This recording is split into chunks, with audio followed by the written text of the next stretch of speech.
I'll describe myself in 3 words. I would say human, mindful, and passionate.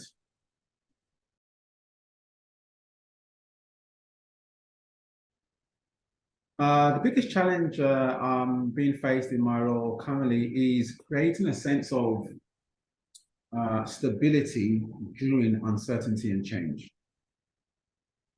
and that's characteristic. I'm assuming of many organizations, but certainly with my organization here at Harm, it's about creating that sense of stability despite the whirlwind of change that's going on.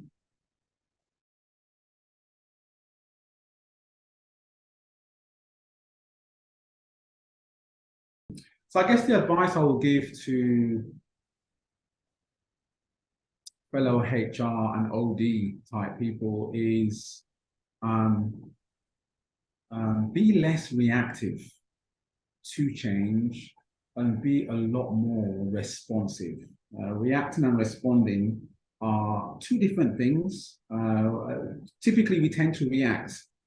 The faster the change, the faster the reaction.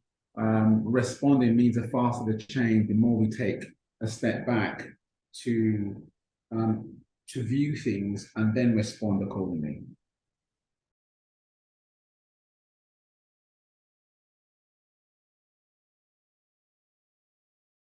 So the mental health and well-being of our employees at Hum Group is highly important and is right at the front of mind. Typically, some of the programs that we've been running, not just recently, but more so recently, are things like a focus on emotional intelligence, empowerment, self-empowerment, how to hold an open conversation. And that's really pertinent when it comes to performance and feedback. We've run a number of mental health and well-being focused sessions around how to manage burnout and how to take care of self. So important, how to take care of self.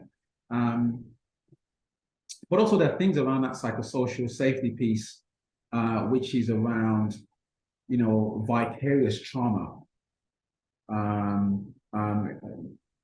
I tend to call it not so it's vicarious trauma, but in emotion management studies, it's called emotion contagion, and how I have a personal responsibility to take care of myself and how I manage myself in the midst of emotions, heightened emotions, without being subject to those emotions, but really taking personal responsibility for managing myself and how I handle myself in the midst of emotional turmoil, which is very characteristic of the period that we're in. So we run a range of programs, interventions, conversations with our employees about how to better manage these type of things. Yeah.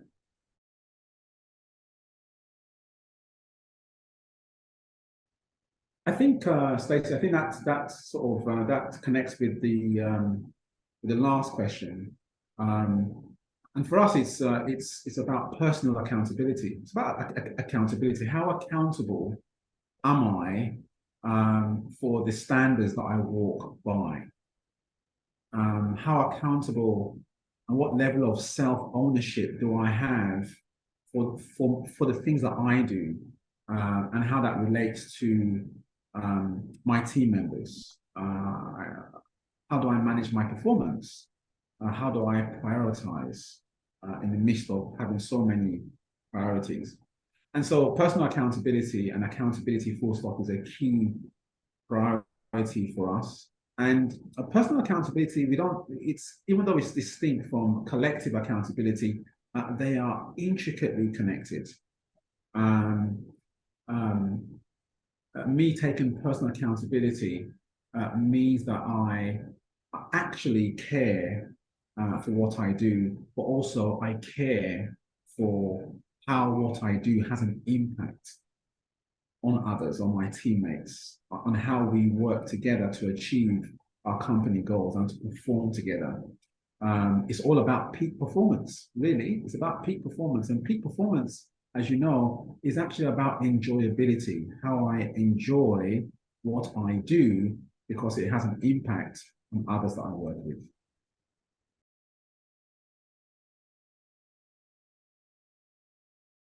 So the best piece of advice that I have been given, which I strive to live every single day, is to learn to stop.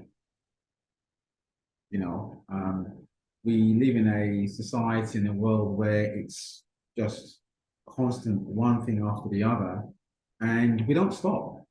You know, we are taught that stopping that means that could mean, amongst many things, that we are not clear, we don't know what's going on, we can't make decisions. But actually, stopping helps us to connect with our deeper selves. And so, the best advice that I've been given is stop before you start.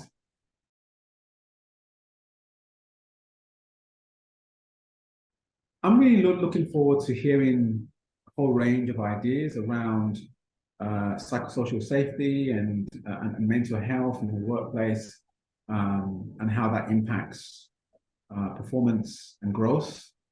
So I'm looking forward to hearing those ideas, but I'm also looking forward to sharing ideas as well, and you know, meeting new people and seeing how we can all work together to influence a more socially safe environment for all of us.